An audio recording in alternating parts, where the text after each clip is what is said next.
Hello student, today's topic is iterative control statement in PLSQL. PLSQLच्या आज आपण iterative control statement बघणार आहे. यालाच लूप म्हटले जाते. ओके, पहिले लूप मीन्स काय आहे ते बघू. The PLSQL loops are used to repeat the execution of one or more statement for a specified number of time. म्हणजे एक किंवा एकापेक्षा जास्त स्टेटमेंट्स आपल्याला नंबर ऑफ टाइम्स एक्झिक्यूट करायचे राहते तेव्हा त्याला काय म्हटलं जातं, लूप. म्हणजे कंडिशन एकच राहील. ओके, आणि ऑपरेशनची स्टेटमेंटसुद्धा एकच राहील, बट नंबर ऑफ टाइम्स आपल्याला काय करायचे आहे ते एक्झिक्यूट करायचे आहे वन बाय वन. त्याला काय म्हटलं जाते, लूप. एक प्रकारची सायकल तयार होते त्यामध्ये. ओके, सगळ्याच लँग्वेजेसमधले जे इटरेटिव्ह स्टेटमेंट्स आहे, देन त्यानंतर आहे कंडिशनल स्टेटमेंट्स आहे, हे सेम असते. याचा डेटासुद्धा सेम असतो. कसा एक्झिक्यूट करायचा आहे, कशा प्रकारे आपल्याला त्यामध्ये डेटा इनपुट करायचा आहे त्या लूप्समध्ये किंवा कंडिशनल स्टेटमेंट्समध्ये, हे सगळं सेम असते. फक्त याचा लिहिण्याचा पॅटर्न वेगळा असतो. त्या लँग्वेजेसप्रमाणे त्याला आपल्याला तिथे लिहावं लागतात. जसा C++चा पॅटर्न वेगळा आहे लिहिण्याचा. डेटा तोच आहे, काम तेच करते. तेव्हा जे फॉर लूप करते, इफ एल्स स्टेटमेंट जे काम करते ते सीमधले तेच करते आणि C++मध्ये तेच करते काम, आणि इथे PLSQLमध्ये सुद्धा तेच काम करते. फक्त लिहिण्याचा पॅटर्न जो राहते तो काय आहे, डिफरंट आहे सगळ्याचा. Okay, there are also known as iterative control statement. त्यालाच काय म्हटलं, इटरेटिव्ह कंट्रोल स्टेटमेंट म्हटलं आहे. यामध्ये 4 टाईप्स आहे, basic loop, exit loop, basic loop और exit loop. Okay, and then त्यानंतर आहे while loop, for loop and cursor for loop. First आपण basic loop and exit loop बघणार आहे. काय आहे तर, PLSQL exit loop is used when a set of statement is to be executed at least once before the termination of the loop. म्हणजे जेव्हा loop terminate होते त्याच्या आधी तो एक वेळा काय होते, एक्झिक्युशन देते, देन त्यानंतर टर्मिनेट होते, देन त्यानंतर सेकंड एक्झिक्युशन देते, देन अजून टर्मिनेट होते. जोपर्यंत कंडिशन सॅटिस्फाय होत नाही तोपर्यंत त्याचं टर्मिनेशन चालूच राहील. ओके, म्हणजे काय होतं, एक प्रकारची सायकल तयार होते त्यामध्ये. There must be an exit condition specified in the loop. यामध्ये एक्झिट कंडिशन एक स्पेसिफाय केली आहे लूपमध्ये. त्या एक्झिट कंडिशनपर्यंत काय होते ते टर्मिनेशन तिथून वापस जाते. ओके, जोपर्यंत कंडिशन सॅटिस्फाय होत नाही तोपर्यंत. Otherwise the loop will get into a infinite number of iteration. After the occurrence of a exit condition the process exit the loop.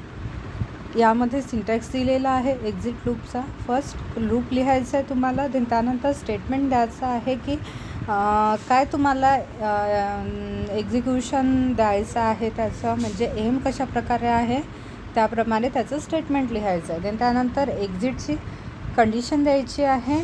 ते कंडिशन देताना तुम्हाला तिथे वेन लिहून जे एम दिलेला आहे त्यामध्ये जी कुठली कंडिशन सॅटिस्फाय होईल ती कंडिशन तुम्हाला तिथे इनपुट करायची आहे कंडिशनच्या जागेवर. देन एंड लूप करायचं आहे.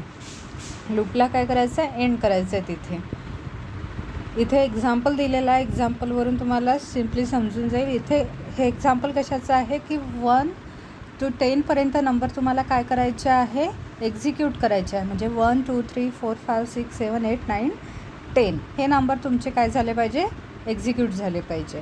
तर तुम्हाला तिथे कंडिशन काय द्यावं लागेल की स्टार्टिंग नंबर कुठला असला पाहिजे तुमचा 1 आणि एंडिंग नंबर काय असला पाहिजे 10. तर त्यानंतर 11सुद्धा एक्झिट होऊ शकतो. मग तिथे काय द्यायचं आहे तुम्हाला, रिलेशनल ऑपरेटर यूज करून काय करायचं आहे की 10पेक्षा जर मोठा नंबर असेल तर तुम्हाला तिथे लूप काय करायचं आहे, स्टॉप करायचं आहे. अशा प्रकारे तुम्हाला कंडिशन द्यायची आहे. म्हणजेच I इज ग्रेटर दॅन 10 जेव्हा येईल तेव्हा काय होईल, तुमचा एक्झिट लूप स्टॉप होईल. ओके, हे काय झाली तुमची कंडिशन.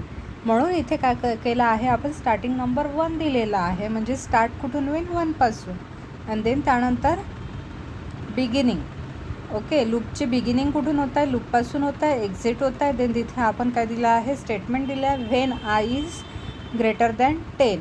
जेव्हा आय हा 10पेक्षा मोठा असेल, म्हणजे जेव्हा 11 येईल किंवा 12 येईल, तेव्हा काय होईल की लूप एक्झिट होईल. ओके, तिथून वापस जाईल आणि वापस कुठे जाईल, स्टॉपच्या जागेवर जाईल. अदरवाईज ते काय राहील, कर्सर वन बाय वन काय होईल, फिरत राहील. 1 आपण एक्झिक्यूट केला, आता 2 एक्झिक्यूट करायचं आहे, तर काय करावं लागेल, त्या 1ला आपल्याला 1नी इन्क्रीज करावं लागेल. त्या कुठे आपल्याला 2 ही व्हॅल्यू मिळेल. ओके, म्हणून आपण इथे काय दिलं आहे, i equals to i plus 1. असंच काय होईल, 3 जर करायचं असेल तर 3 आयच्या जागी काय टाकावं लागेल, तुम्हाला 2 टाकावं लागेल प्लस 1 करावं लागेल. म्हणजे काय होईल, 1 बाय 1 इन्क्रीमेंट करायचं आहे 10पर्यंत. 10च्या नंतर जर 1नी इन्क्रीमेंट केली तर काय होईल, लूप स्टॉप होईल. बिकॉज आपली कंडिशन काय म्हणते की 10पेक्षा जर मोठी जर व्हॅल्यू येत असेल तर तिथे काय करायचं आहे, तुम्हाला स्टॉप करायचं आहे. ओके, हे झालं याचं एक्झाम्पल, कशाप्रकारे आपल्याला इथे तो डेटा इनपुट करायचा, त्याच्या एमनुसार त्याचं सिंटॅक्स घेऊन. जर तुम्ही जर लूपचा यूज करत असाल, ओके, तर तुम्हाला त्याचा सिंटॅक्स अशा प्रकारे तुम्हाला कुठल्याही एक्झाम्पलमध्ये त्याच्या कंडिशननुसार काय करायचं आहे, इनपुट करायचं आहे. ओके, देन त्यानंतर आहे while loop. PLSQL while loop is used when a set of statement has to be executed as long as a condition is true.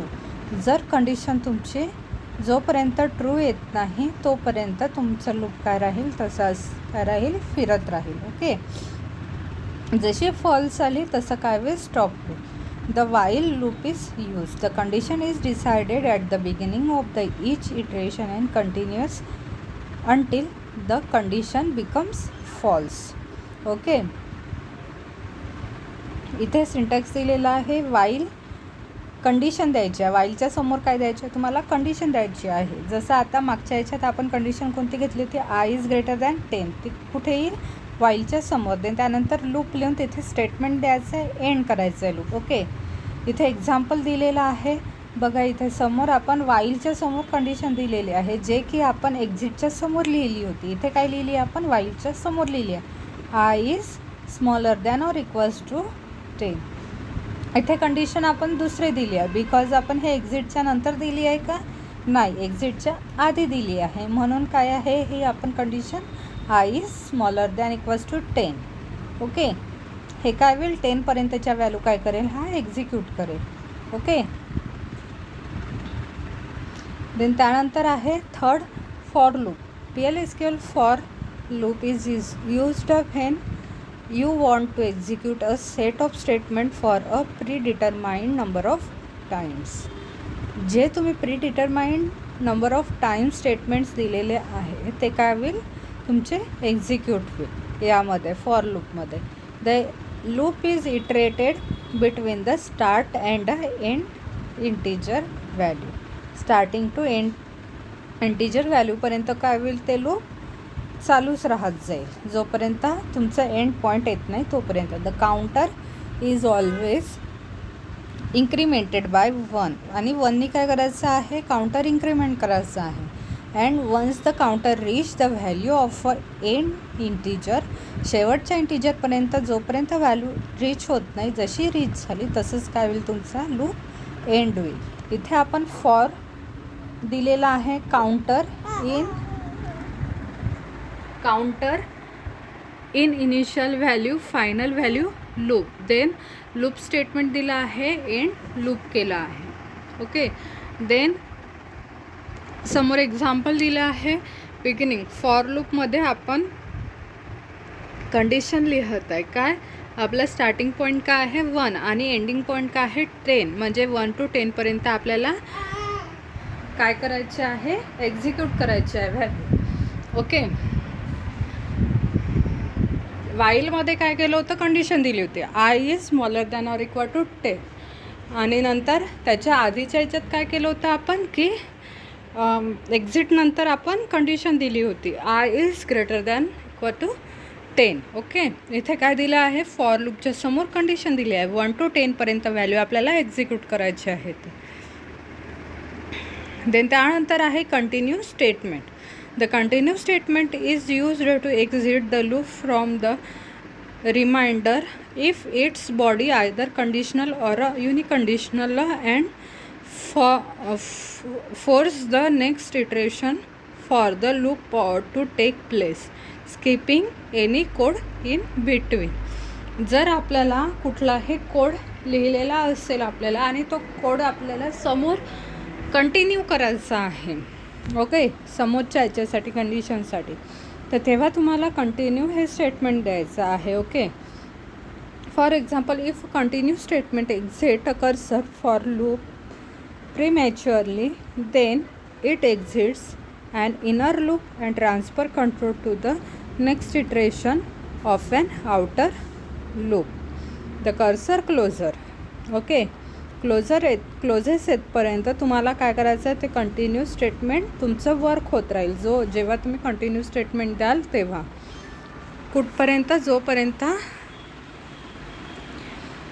तुमचा पूर्ण कोड एक्झिक्यूट होत नाही तोपर्यंत. ओके, त्यानंतर सिंटॅक्स दिलेला आहे, तुम्हाला सिम्पली कंटिन्यू असं स्टेटमेंट द्यायचं आहे. जर तुमचा आधीचा कोड जर तुम्हाला समोर कंटिन्यू करायचा असेल तर समोर तुम्हाला एक्झाम्पल दिलेला आहे, declare x number equals to 0 beginning loop after continue statement control resume here. इथे काय करत आहे, तुम्ही 1 by 1 व्हॅल्यू एक्झिक्यूट करताय. स्टार्ट फ्रॉम 0 पासून स्टार्टिंग होईल आणि तुम्हाला काय करायचे आहे, 1 by 1 व्हॅल्यू एक्झिक्यूट करायचे आहे. If x is smaller than 3, एक्सच्या व्हॅल्यू काय पाहिजे, तुम्हाला 3पेक्षा लहान पाहिजे अशा व्हॅल्यू तुम्हाला एक्झिक्यूट करायच्या आहे. म्हणजे 0 1 2 3. Okay, sorry 1 2. ओके, 0 1 2 ह्या काय होईल, एक्झिक्यूट व्हॅल्यू होईल 3च्या आतमधल्या. जर तुम्हाला आता तुम्ही इतकं लिहिलं पण यामध्ये काय होईल, 3च्या आधीच्या व्हॅल्यू काय होईल, एक्झिक्यूट होईल. बट 3च्या नंतरच्या व्हॅल्यू एक्झिक्यूट करायची आहे, तर तुम्हाला तिथे कंटिन्यू द्यायचं आहे. देन कंटिन्यू म्हणजे आधीचा तुमचा काय होईल, प्रोग्राम कंटिन्यू होईल आणि कुठपर्यंत एक्झिक्यूट करायचं आहे, 5 पर्यंत. तर मग काय करेल, 3 4 या व्हॅल्यू काय करेल, तो एक्झिक्यूट करेल. ओके, तर इथे कंटिन्यू स्टेटमेंट काय करत आहे की आधीचा कोड जो आहे तो कंटिन्यू करत आहे 5 पर्यंतचे नंबर्स एक्झिक्यूट करण्यासाठी. Okay, thank you students.